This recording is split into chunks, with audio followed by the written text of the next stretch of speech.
2025 का साल कांग्रेस के लिए युवा कांग्रेस के चुनाव के हिसाब से बेहद इम्पोर्टेंट रहा।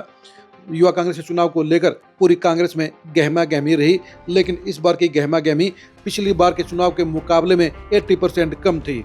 जहां पिछली बार के यूथ कांग्रेस के चुनाव में लगभग 15 लाख के आसपास मेंबर बने थे, वहीं पर इस बार मेंबरशिप की संख्या 3.5 लाख से भी कम रह गई। यानी जो क्रेज पिछली बार युवा कांग्रेस के चुनाव को लेकर था, इस बार वो नजर नहीं आया। इस बार 2025 में जो चुनाव परिणाम आए वो उम्मीद के हिसाब से थे, लेकिन इस चुनाव के अंदर दो नए सुपरस्टार देखने को मिले।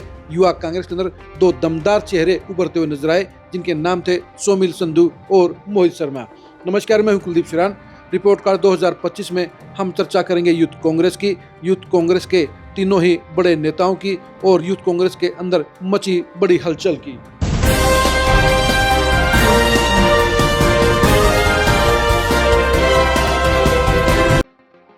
दीपेंद्र हुड्डा के आशीर्वाद से पूर्व मंत्री सुखबीर कटारिया के बेटे निशित कटारिया प्रदेश अध्यक्ष बन गए। उनके ऊपर आशीर्वाद रहा, यानी सिर्फ दीपेंद्र हुड्डा के कारण ही निशित कटारिया प्रदेश अध्यक्ष बन गए। अगर उनका आशीर्वाद नहीं होता तो फिर निशित कटारिया अपने बलबूते पर प्रदेश अध्यक्ष नहीं बन सकते थे।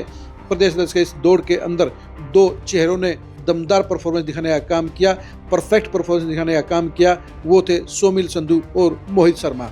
जहां पर सोमिल संधू यूथ कांग्रेस चुनाव में नंबर 2 पर रहे, तो वहीं पर मोहित शर्मा नंबर 3 पर रहे और दोनों के दोनों इस समय यूथ कांग्रेस के अंदर उपाध्यक्ष के तौर पर मौजूद हैं। दोनों ही चेहरों ने निशित कटारिया से हटकर परफॉर्मेंस देने का काम किया। जहां निशित कटारिया के परिवार के ऊपर वोट चोरी के गंभीर आरोप हैं, वहीं पर सोमिल संधू और मोहित शर्मा ने अपने आप को यूथ कांग्रेस के जरिए भविष्य के नेताओं के तौर पर स्थापित करने का काम किया, झलक दिखाने का काम किया। स्पेशल तौर पर कह सकते हैं कि सोमिल संधू की परफॉर्मेंस बेहद खास रही, जहां उन्होंने यूथ कांग्रेस चुनाव में जीटी रोड बेल्ट के ऊपर दमदार परफॉर्मेंस देने का काम किया। वहीं पर पार्टी हाईकमान की कसौटी पर भी सोमिल संधू खरा उतरने में सफल रहे। निशित कटारिया की अगुवाई में वोट चोरी का अभियान जरूर चला, लेकिन लास्ट में आते आते निशित कटारिया अपने फर्ज से पीछे हट गए। ऐसे में राष्ट्रीय नेतृत्व के आह्वान के ऊपर सोमिल संधू ने करनाल और कुरुक्षेत्र में जबरदस्त रोष प्रदर्शन आयोजित कराने का काम किया। उनकी अगुवाई में युवाओं की भारी संख्या ने इकट्ठे होकर प्रदेश सरकार के खिलाफ रोष प्रदर्शन किया, मोर्चेबंदी की, नारेबाजी की और पहली बार यूथ कांग्रेस के कार्यक्रमों के अंदर पुलिस को युवाओं को रोकने के लिए वाटर कैनन का इस्तेमाल करना पड़ा। यानी सोमिल संधू ने इन जबरदस्त रोष प्रदर्शन के जरिए ये बता दिया कि उनका सिलेक्शन युवा कांग्रेस के हिसाब से बेहतरीन है और उनको अगर पार्टी प्रमोट करती है तो वो पार्टी के लिए भविष्य के लंबी रेस के घोड़े साबित हो सकते हैं। सोमिल संधू के साथ में हजारों युवाओं की मौजूदगी ने ये बता दिया कि वो यूथ कांग्रेस के एसेट्स बन गए हैं और भविष्य में बड़ी कांग्रेस के लिए भी वो एक प्रभावशाली चेहरे साबित हो सकते हैं।